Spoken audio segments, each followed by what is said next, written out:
तो मैं डी के यादव का फिर से डी के कैंपस में स्वागत करता हूँ। कैसे हैं दोस्तों? वैसे ही शानदार, जानदार और जबरदस्त तो आप करती हैं। आज हम एलसीएम और एचसीएफ के अगले पार्ट में आपका स्वागत करते हैं, ठीक है ना। इसमें हम जानेंगे कि एलसीएम और एचसीएफ के बीच में जो संबंध होता है उसके बारे में जानेंगे।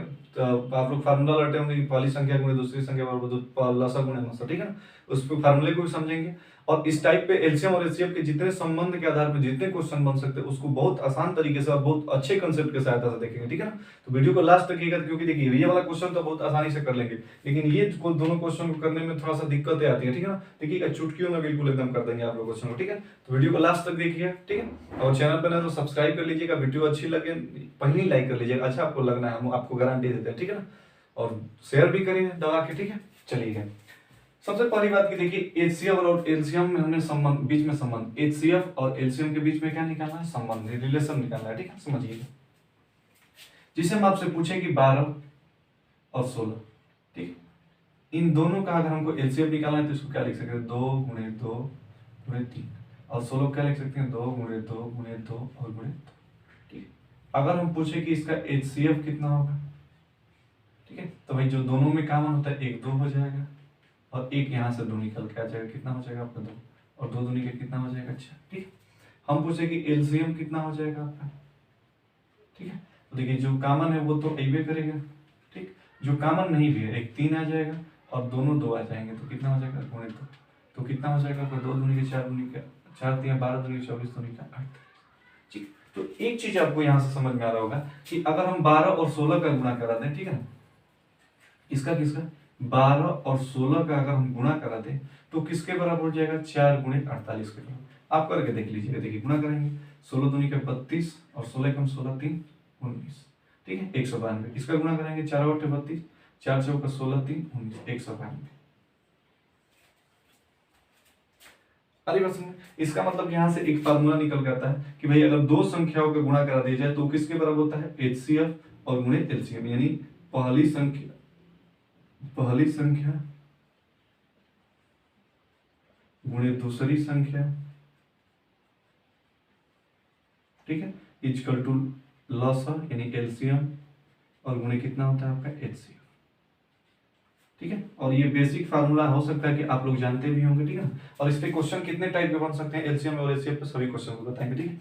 वीडियो को पॉज करके थोड़ा सा अगर इस फार्मूले को लिखना चाहते हो तो लिख लीजिएगा, ठीक है। हमने क्वेश्चन बोर्ड पे लिख रखा है, देखिएगा, मिटा दें इसको, ठीक। अब समझिए, क्वेश्चन भी दे रखा है आपका, यहाँ पे बोला है कि दो संख्याओं का मौसा, यानी एचसीएफ के बारे में बोला है। एचसीएफ कितना दे दिया आपका? 13, ठीक है। और एलसीएम बोला है, एलसीएम कितना हो गया आपका? 1989, ठीक। तो बोला है कि एक संख्या 117 हो, पहली संख्या मान लेते हैं, पहली संख्या कितना हो गया? 117। तो बोला है कि तो दूसरी संख्या ज्ञात कीजिए, दूसरी संख्या क्या ज्ञात करना है? ज्ञात करना है, ठीक है। और अभी हमने बताया कि पहली संख्या यानी 117 गुणे दूसरी संख्या, फार्मूला आप लोग जानते हैं, इक्वल टू क्या होता है? लसा गुणे मसा।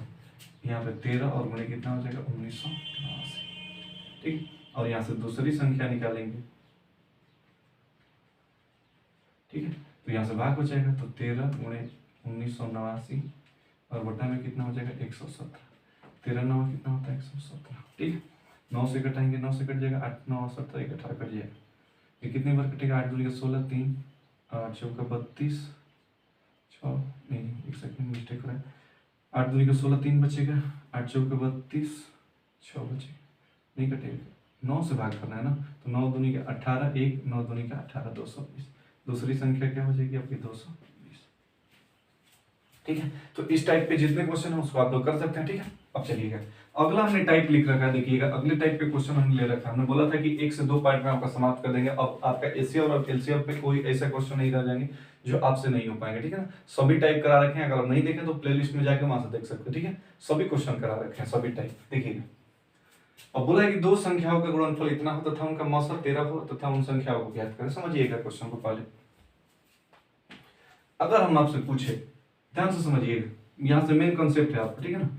कंसेप्ट समझ लेंगे तो क्वेश्चन आपको अच्छे से समझ में आएगा, ये कंसेप्ट हो गया, ठीक है। समझिएगा, अगर कोनो संख्या मान लीजिए 20 है और एक क्या है आपका? 35 है, दो संख्या है 20 और 35, ठीक है। तो आपको अगर पूछा जाए कि इस इन दोनों का HCF कितना होगा, तो भाई HCF क्या होता है कि जो दोनों को कट दे, ठीक है ना। तो 35 20 किससे कटता है, 5 से, मतलब देख रहा होगा कि ये इसका HCF कितना होगा, 5 होगा, ठीक है। ये 5 क्यों हुआ, क्योंकि हम 20 को लिख सकते थे 5 5 और गुणे कितना हो जाता 4। इस 35 को कितना लिख सकते थे, 5 गुणे 7। आप देख रहे हैं कि दोनों में क्या कॉमन था, 5, तो इसलिए हमने HCF क्या लिख दिया, 5। बचा हुआ भाग क्या बच रहा है आपका, 4 और 7। इसका मतलब कि जो 4 और 7 बच रहा है, अब इसमें कुछ भी कॉमन नहीं है। अगर कॉमन होता तो वो HCF में शामिल हो जाता है। एक बार और समझिएगा अच्छे से।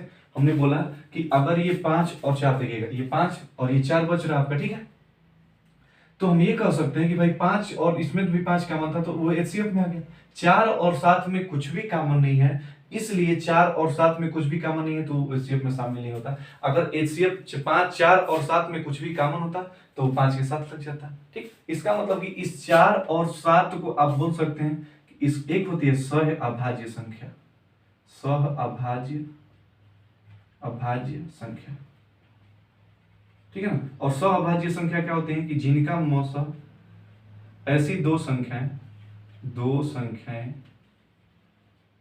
ठीक है, जिनका मौसा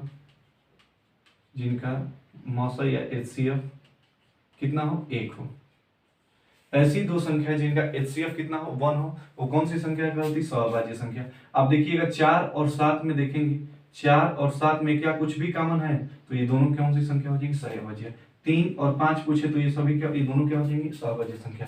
यानी ऐसी दो संख्याएं जिनका मौसा कितना हो जाए, HCF कितना हो जाए, 1 हो जाए, वो क्या कहलाती है, सहअभाज्य संख्या, ठीक। इसका मतलब कि अगर आपको HCF दे रखा हो, ठीक है ना, तो हम दो संख्याएं मान सकते हैं, ठीक है ना।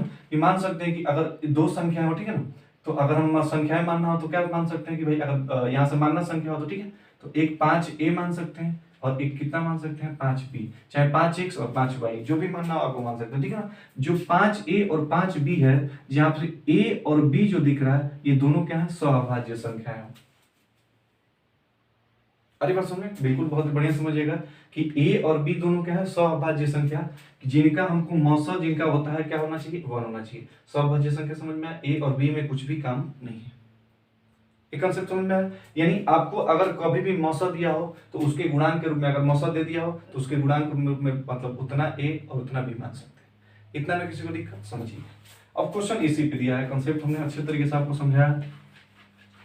देखिए अब क्वेश्चन भी दे रखा है आपका इसी टाइप में, ठीक है। बोला है कि दो संख्याओं का गुणनफल कितना है, 25 35, ठीक है। उनका मौसा कितना है, 13।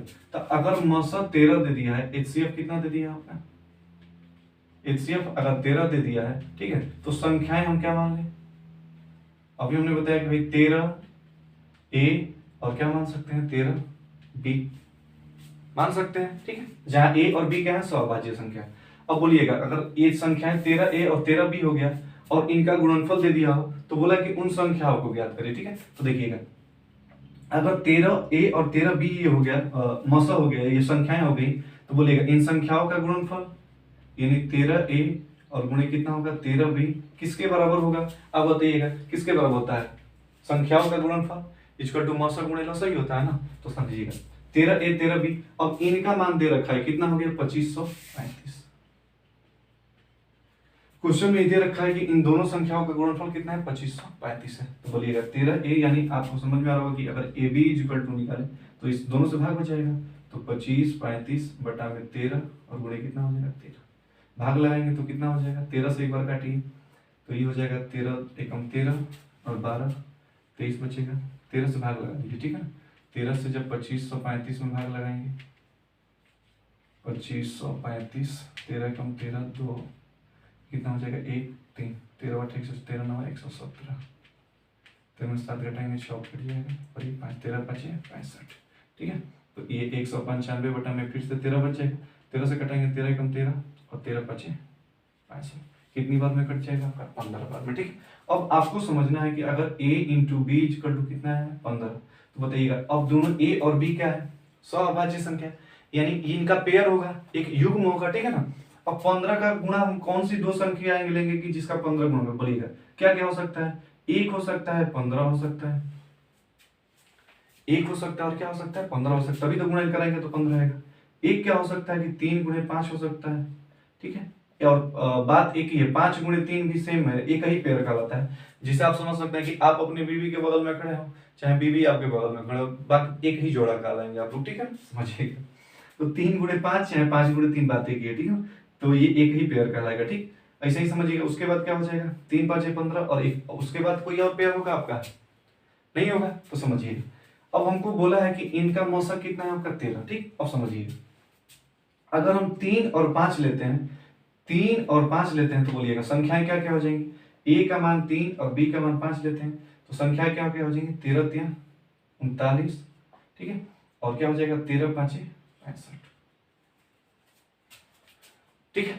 और अगर हम 1 और 15 लेते हैं तो कितना हो जाएगा, 13 कम 13 और 15 में 13 से गुणा करेंगे, 13 5 65 और 13 कम 13 और 6 19 195, ठीक है। लेकिन बोलिएगा इनमें ये दोनों संख्या संभव है हमारे लिए, यही बोला है कि तो उन संख्याओं को ज्ञात करें, तो संख्या क्या क्या हो सकती है, या तो 39 65 हो सकता है और नहीं तो 13 195 हो सकता है।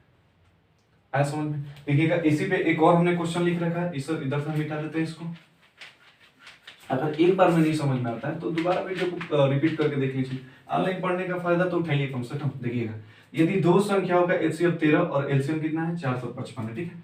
एचसीएफ अगर 13 दे रखा है तो वो संख्या क्या हो जाएंगी 13a और 13b।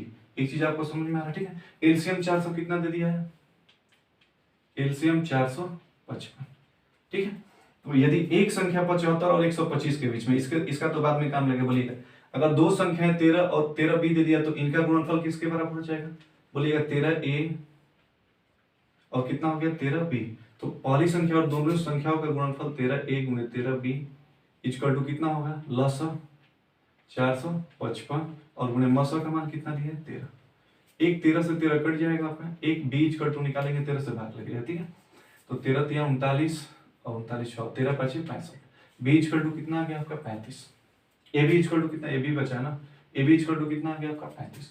अब आपको वैसे ही सेम पेयर बनाना है, अभाज्य सहअभाज्य संख्या होगा तो क्या क्या हो सकता है, एक क्या हो सकता है कि भाई या तो 1 और 35 हो सकता है, ठीक, एक क्या हो सकता है 5 और क्या हो सकता है 7, और कोई दूसरा संभव नहीं है 35 का, और क्या हो सकता है, ठीक है। तो अब बोलिएगा या तो हम 1 और 35 ले सकते हैं और या तो 5 और 7 ले सकते हैं, ठीक है। लेकिन बोला है कि एक संख्या 75 और 125 के बीच में है, अगर 1 और 35 लेते हैं तो एक तो लेंगे तो मान लीजिए कितना हो जाए संख्या, एक लेंगे तो 13 हो जाएगा, लेकिन दूसरी संख्या 13 गुणे 35 करना पड़ेगा और जो 75 और 125 के बाहर निकल जाएगी।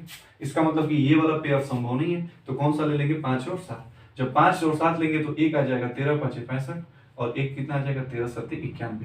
बोला था कि यदि एक संख्या 75 और 125 के बीच में, देखिएगा 75 125 के बीच में 91 आ रहा है, ठीक है ना।